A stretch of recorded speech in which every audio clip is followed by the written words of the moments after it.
Good morning, good afternoon, good evening. My name is Vikas Pota. I am in London today. Actually, it's where I've always been for the last at least 5 months of COVID. I'm in my house, and I take this opportunity that we have today with the use of technology platforms like this to actually speak to friends who have had an incredible influence on my own development.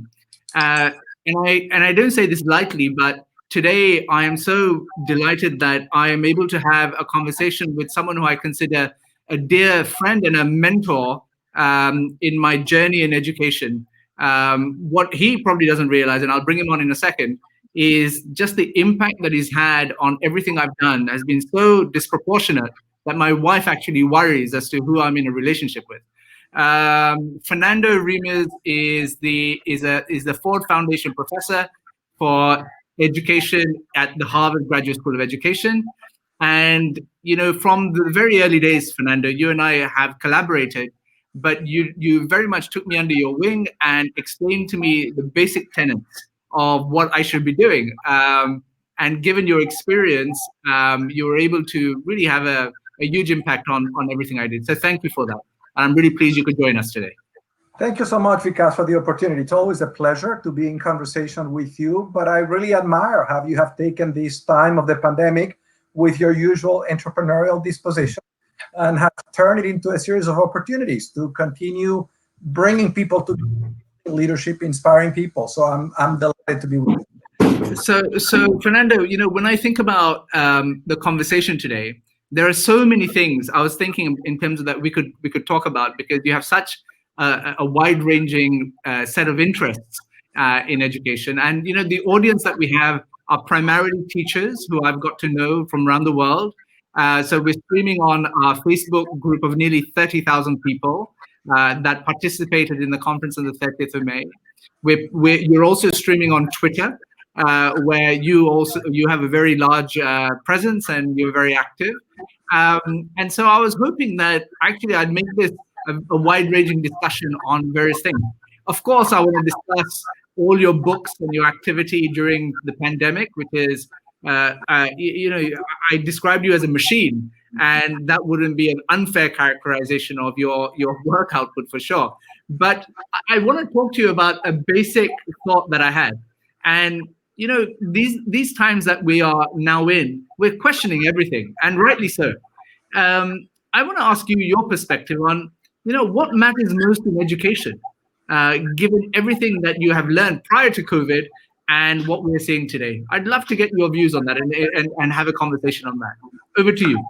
So thank you, because I think that at the current moment, more than ever, what matters most in education is teaching people a sense of compassion and a real interest in building a society and a world where everyone belongs. Because I think that this pandemic is having and will continue to have a terrible impact on humanity, a disproportionate impact on the poor, on the most vulnerable. As we are speaking, all these social inequalities are augmenting.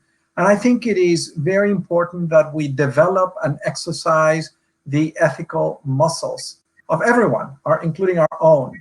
And so I think that is the most important thing that education should be doing now and in the immediate aftermath of the pandemic, where the world isn't going to immediately go back to normal. I mean, just to put it in perspective, because the World Bank estimates that in the next couple of years, 60 million people are going to be thrown into extreme poverty. That is below the threshold to sustain their livelihood. That's an awful lot of people, right? We know that one of the economic consequences of this pandemic will be a series of economic crises and probably a prolonged recession with a disproportionate impact on the poor. The estimates of the UN for Peru, for example, just for this year, are a contraction of 12% of GDP. And so I'm convinced that the choices that societies need to make right now through this pandemic and afterwards are all ethical. And I think that it is the job of educational institutions to prepare us to make good choices so that at the end of these, we have a world that is more sustainable and peaceful and not the alternatives. And anything really is possible in a pandemic, as you know.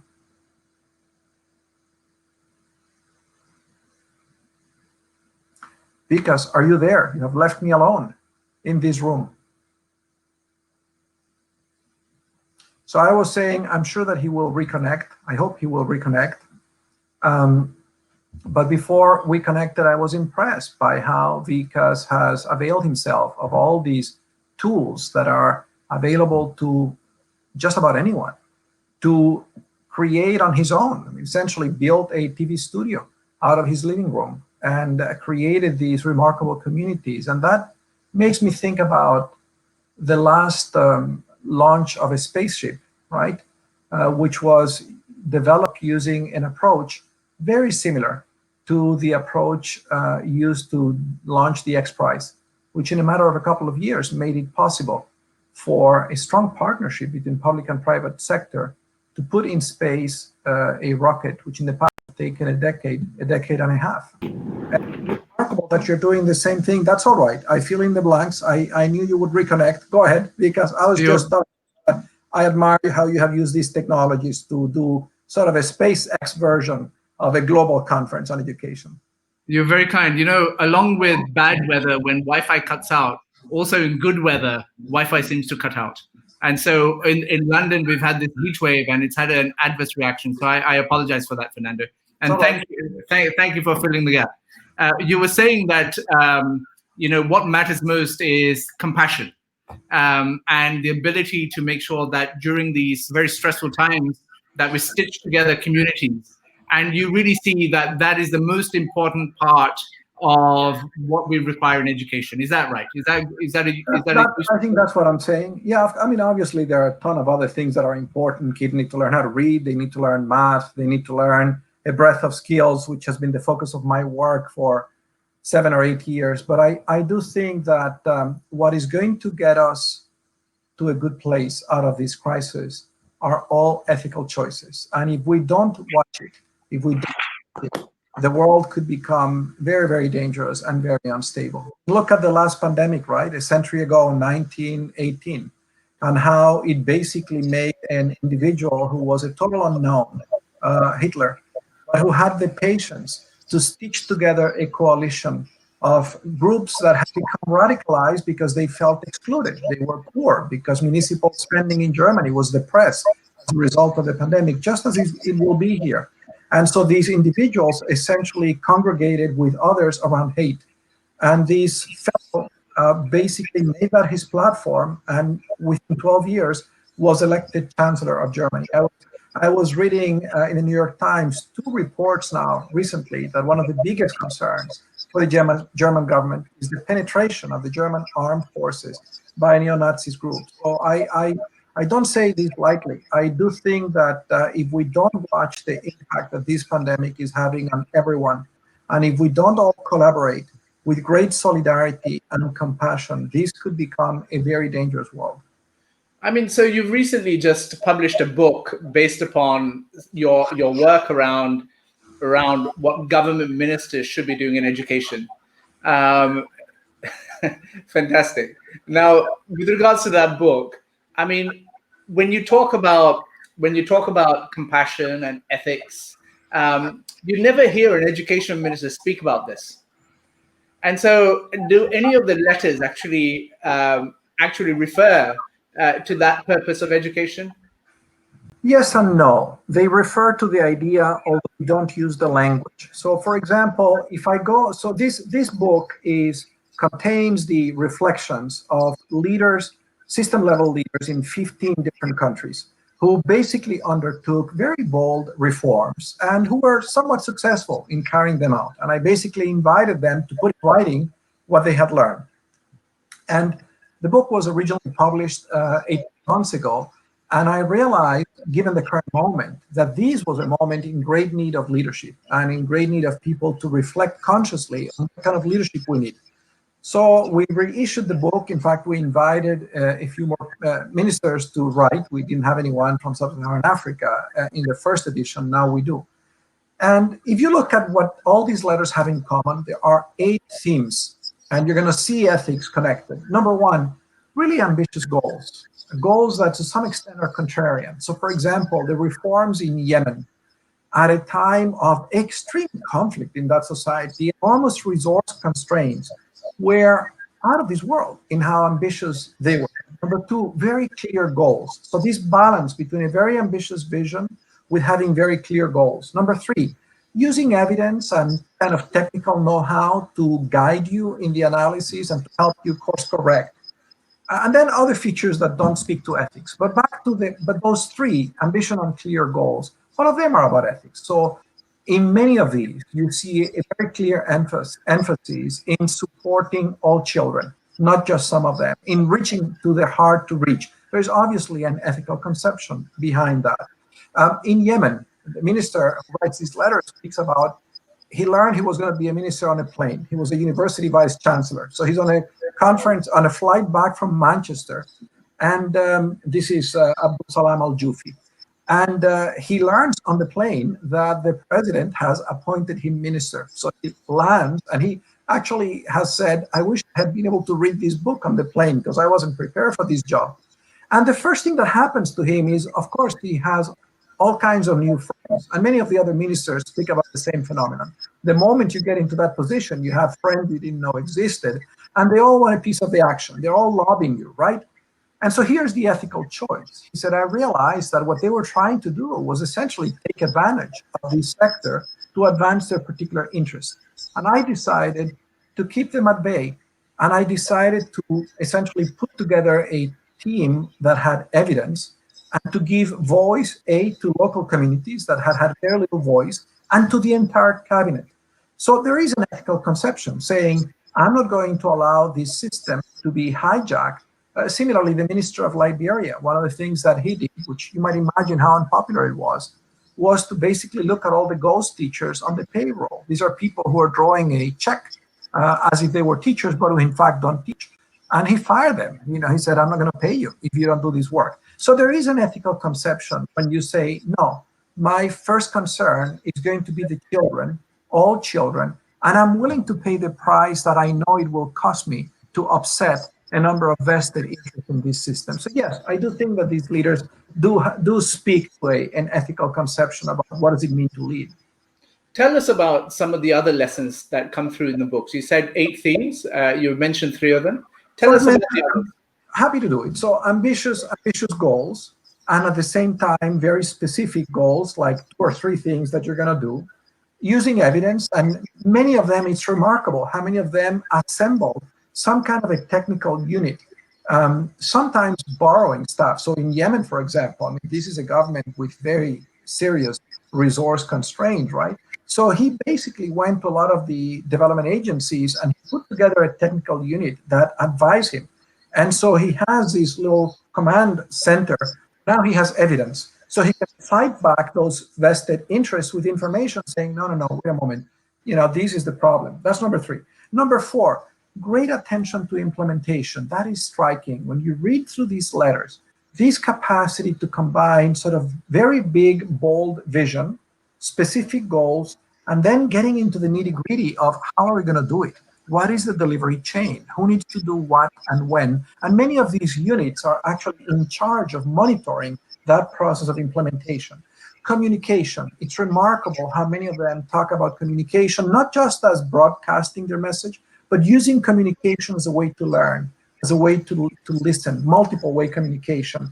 All of them talk about the very limited institutional capacity that they encountered and how, as a way to implement these reforms, part of what they had to do was to build capacity. A mentality of actually doing, learning, and adjusting. I found that very interesting, and you're going to see the resonance with the current moment, right?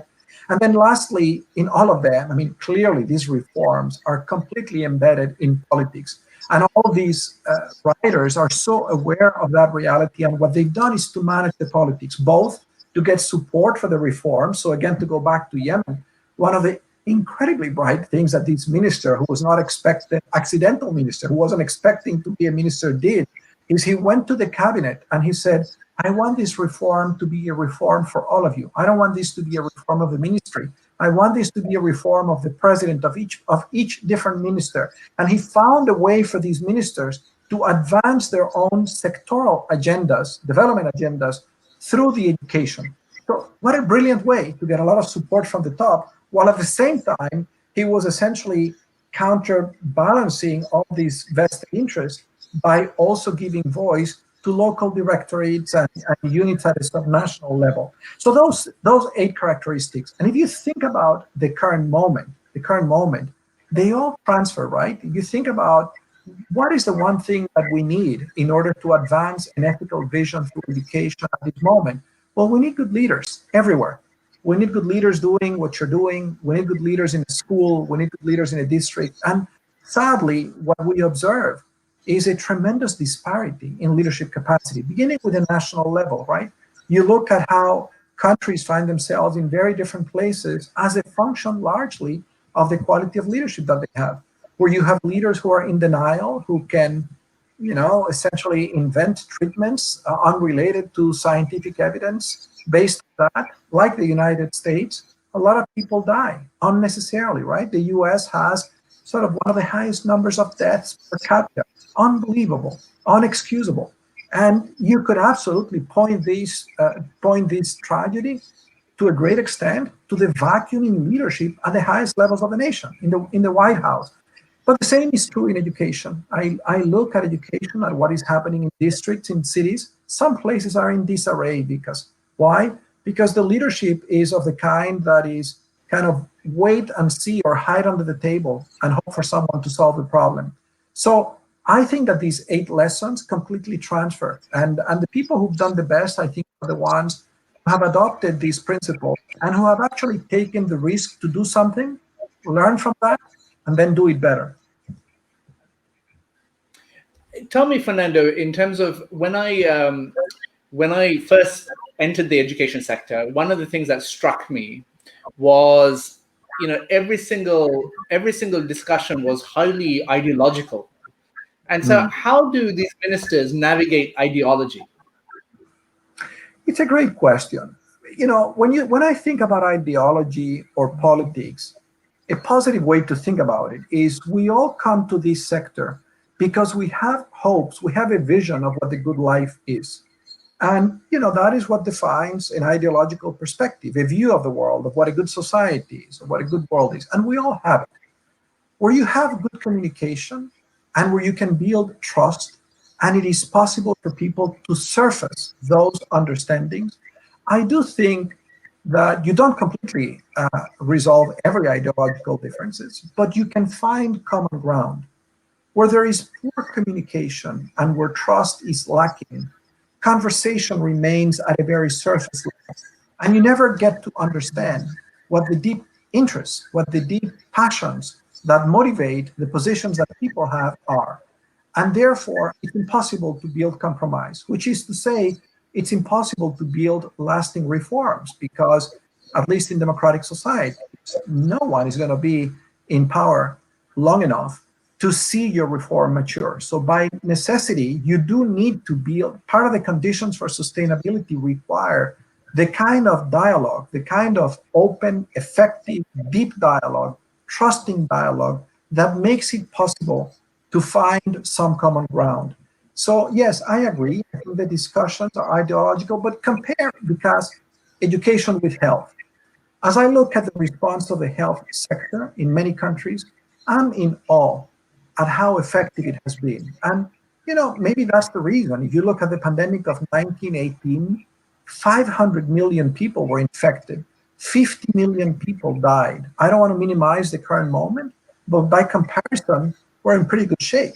And I think we are in pretty good shape to a great extent because we have built a health infrastructure that actually works, that is coherent. And on the front lines, you see the nurses and the doctors who I believe are going to be the heroes of societies for the foreseeable future. Just as we saw of people who went to combat in World War II for a long time as the heroes, we're going to see the public health workers as the heroes. But these people are not working alone. Behind them, they have institutions that function. They have universities, they have civil society, they have industry, and there is a coherency. And of course, people have different ideological views. I'm sure that within public health professionals, within medical doctors, people might have slightly different ideas about socialized medicine or things like that, but they're still able to work together and to deliver for the common good. And I think in education, we could learn a few things about building that coherent ecosystem. Fernando, I want to change tack a little bit because of the audience that we have. Actually, you also have done a lot of work around teacher leadership. Talk a little bit about what you think is the need of the hour, specifically when it comes to the development of leadership in the teacher workforce. So I think one of the great discoveries, as you know, but the audience may not know, when this pandemic started about 4 months ago, I asked myself, just as you did, what can I do to be helpful? And I reached out to colleagues in large development organizations, and one of them, Andrea Schleicher, responded within 30 minutes. And I said, listen, I want us to do something. I don't know exactly what, but I want to be helpful. And Andreas responded within 30 minutes. He said, okay, what do you have in mind? And the first thing that came to mind was, let's do a survey to see what impact is this causing in education. And we administered a survey to teachers and principals.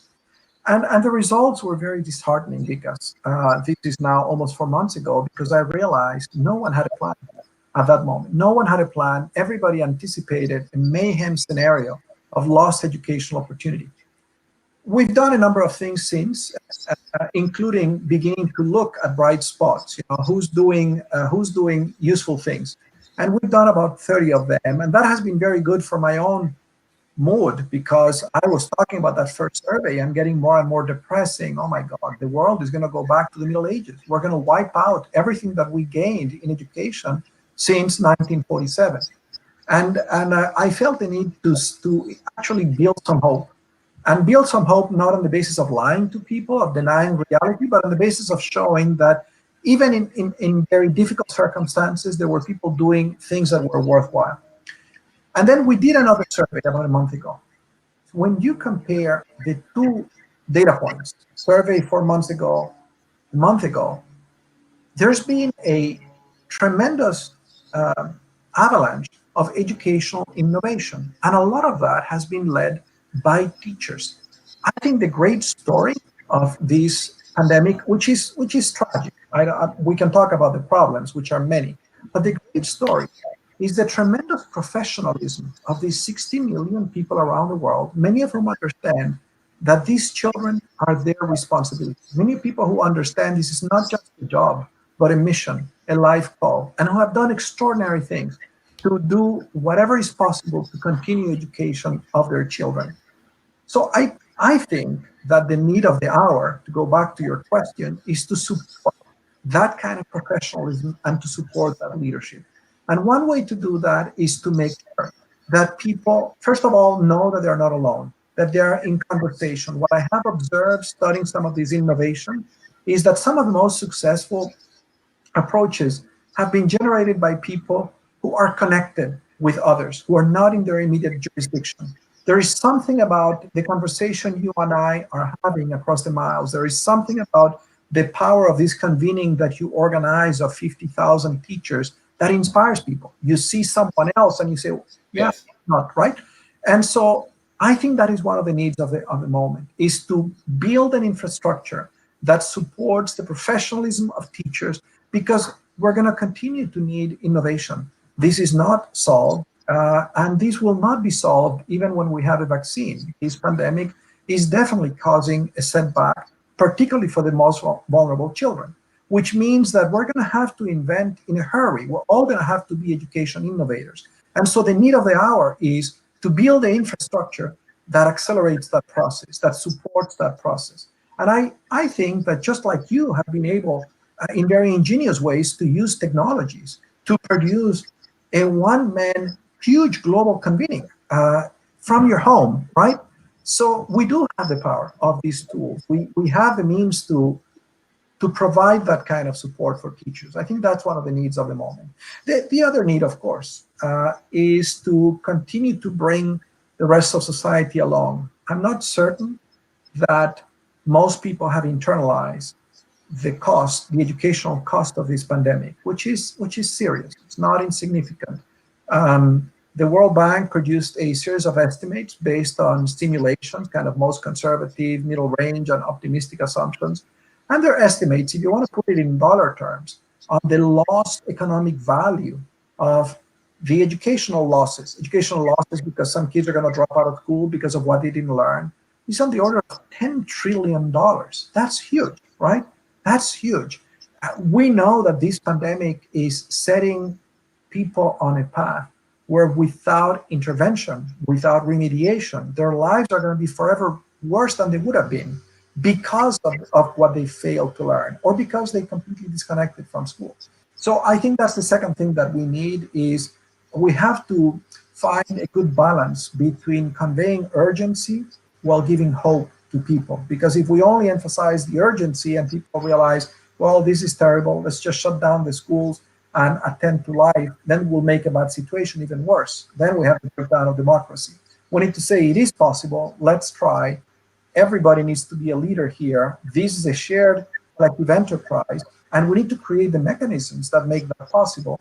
But we need to be mindful that this is no joke. You know, this is not a short vacation. This is a very serious education crisis. I mean, Fernando, I hear you, and of course, it's tragic as to what's happening, but we live in such dark and unprecedented times.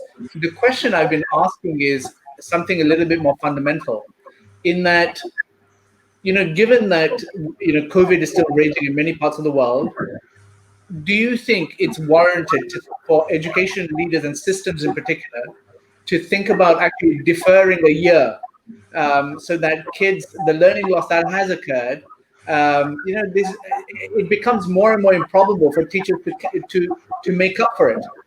Do you think there's an argument for deferring a whole year and starting again, no matter the chaos that it brings to the system? So no, my answer to that is no. Shutting down the schools completely and saying, let's forget about it for a year and take it again, I think would be a bad idea, because for many kids, it would mean that they're never going to reconnect. I can tell you that already. I mean, picture a 15-year-old girl from vulnerable circumstances who is all ready to go to school balancing multiple demands on her life because of the way people construe her role as a young woman. Disconnecting from school for a year. You think she's going to be available and ready to come back? Or you think that those who benefit from her labor would have gotten so accustomed that they would say, okay, this is your role, and the next step for you is to get married and have a kid? So no, I don't think shutting down the schools for a year is a good idea. Having said that, I'm very aware that in some jurisdictions, in some places, it is not going to be possible for schools to function the way they normally do. It is going to be dangerous to bring the kids to school. Obviously, I think that wherever it is possible to sustain education with some form of face-to-face contact among students and between students and teachers, that should be the preferred option. And in some places that will be possible.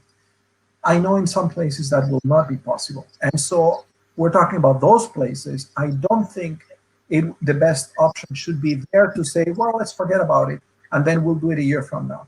The question then is, what alternative means of delivery do we build?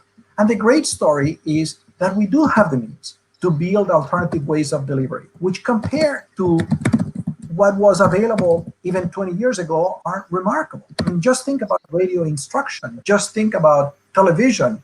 Those are extremely powerful technologies. Are they as effective as online education, Web 2.0? Of course not. But are they better than nothing? 100% better than nothing, right? 100% as an option to educate than most of what humanity has experienced historically. So I think the responsibility on governments and education leaders would be to do a very fine-grained analysis of, first of all, what are the health conditions, what is possible, what are the populations, and develop a little matrix, right? Location, type of student, and for each cell in that matrix, figure out, okay, what are the needs and what can we deliver? So in effect, what we need is a little bit more differentiated approaches as opposed to blunt approaches. It's either all or nothing. Professor, we have a few questions that have come in, and I wanted to flash them up on the screen for you to respond to them. But I know that you're very deeply passionate about the subject, so I'm going to put 3 questions on, and then you can answer them in that order. So the first one is by Raquel from Brazil, actually. She says, how can we put citizenship in the center of the curriculum with our destiny being determined by a postcode? There's another user on Facebook says, we have education innovators across Africa. How can these innovators move from prototyping to ready-use products? The question speaks for itself. And the last question that I'm going to put on is by Monica Jagota, who I assume is in India. How important is conformity versus innovation, control versus autonomy, top-down versus bottom-up in innovation initiatives in education? Now, that's a humongous question in its own right. If you could, these are 2 all minutes. wonderful questions. These are all wonderful questions, because let me try to take them in order. I disagree that education is determined by zip code. Of course, I'm very aware of the very strong correlation between socioeconomic background and educational outcomes of students. But I am also very aware of the agency that teachers have and the autonomy that schools have to defy expectations. And it happens every day. It happens every day that there are kids from backgrounds where you wouldn't expect them to achieve academically that they do. And where they do to a great extent is because they have extraordinary teachers and schools. So I think we should be turning that question around, and we should be saying, how can we learn from the outliers, the positive deviants, the people who achieve great results against all odds, and how do we normalize what causes those people to do well? And in that context, I absolutely agree with the spirit of the question that citizenship should be the development of the capacities for people to be engaged citizens, both citizens of a community, of a nation, and of the world. When I talk about an ethical conception, that's what I mean. That's what I mean, that everyone, especially at this day, should be asking, what does it mean to be a contributor to the communities of which they are a part, which should include communities that go beyond your immediate geographic vicinity. And by the way, I don't think those two things are at odds with each other. So there are teachers that do this work every day, and they do it well. And I hope that that we learn from them and we normalize their practices. With respect to the second question, yes, I agree. We have lots of innovators, and oftentimes they don't scale. So let me give you an answer with an example to that question. One of the stories of innovation, one of these case studies that I was referring to, is a case study of two very young teachers in Chile. They are part of this big network called Teach for All. So it's 55 organizations in different countries whose primary mission is to take fairly recent college graduates, provide them some capacity, place them in schools with a lot of disadvantaged teachers, and hope that that experience actually is good not only for the kids, but also builds their own compassion and commitment to improving public education for poor kids for the rest of their lives. These are very young people, 25, 26. So two of these people in Chile, when the government decided they were going to shut down the schools, they said, what are we going to do with our kids? Notice the answer. Notice the agency in the answer. They didn't say, how is the government going to solve the problem? They said, how are we going to solve the problem? And because they are connected, right, related to what has been your work to date, Vikas, helping people connect. They're part of a network. They had read a newsletter where they had seen that their peers in Nigeria, when something similar had happened to them, had used their mobile phones and had recorded their math and English lessons and delivered them through WhatsApp. So these Chilean teachers said, well, if our fellows, our peers can do that in Nigeria, we surely can do the same thing. So they did it. And within a week, their lessons, they were very humorous lessons, were so popular that everyone in their communities was listening to them, not just the kids, the parents, people who are not even in school. The mayor, and this is the answer to your question, heard that and he said, what a great idea. So he shared it through a listserv for all mayors in the country. Within 2 weeks, 240 mayors had built partnerships with local radio stations, and they were broadcasting these lessons. And now this organization committed not only these two teachers who were the pioneers, but 50 of them to develop these programs. And the leader of that organization, a phenomenal man named Tomás Ricard, told me, we have realized that after this pandemic, we're going to continue doing this. It's a very powerful way to educate the public. So if you dissect this case, what is it telling you about what governments should do? Governments shouldn't expect that they have all the answers all the time to complicated problems. They should realize good ideas can come from anywhere. And it is the smart government who actually creates the observatory, the capacity to identify ideas no matter where they come, to make them visible, to support them, and to help scale them, which doesn't necessarily mean to fund them. In this case, what this mayor did is he told other mayors, and they built a partnership with radio stations. So I think there's a piece of your answer. With respect to Monica's question, I think the answer is I agree with all of the above, meaning, of course, we need innovation, but we also need stability. We need to conserve, right, some of what we do. We need to foster school autonomy, but we also need to make sure that schools teach all the kids, and that we don't have some schools that go rogue and they say, well, it's too dangerous, I'm going to shut down for a year. Top down, bottom up, I think we've seen good examples of both and combination. So I think maybe an adaptive context like this one needs to teach us to think not in terms of dichotomies, either or, but both and more, and realize that this is a very complex situation. There are no easy answers, and we all have to append, just like this has appended our lives, append the way we think, the way we work, and be prepared to do things differently. Fernando, we're now coming to the close of this conversation, but I don't want to enjoy it so much. I want to talk a little bit more about leadership and bring it to life. Someone like yourself has traveled the world, knows incredible amount of people. Tell us who inspires you in terms of actually give examples. In terms of the people you've met that have really impressed you for their leadership skills. Please name 3 people that come to your mind. It's a very hard question to answer, but certainly you inspire me. If you look carefully, you're very kind. And you look at the result of what they do, you can see that most people in a situation like this are filled with goodness and with the capacity to bring what they can to make a difficult situation better. And at this moment, I can tell you that the 30 case studies that I have done all have so many examples of goodness. I find especially inspiring leaders who have suffered extraordinary personal hardship, and in spite of that, can bring the best of themselves to work. An example of that is Mandela, but there are many contemporary examples who, after spending so many decades in a jail, still had the spirit to want his country to reconcile, right, and to be a South Africa for all South Africans.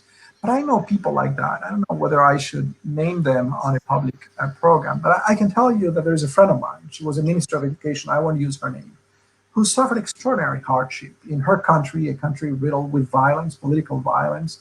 These guerrillas kidnapped first her father, then the brothers, murdered them in a gruesome way, beheaded them, threw their heads essentially to her home.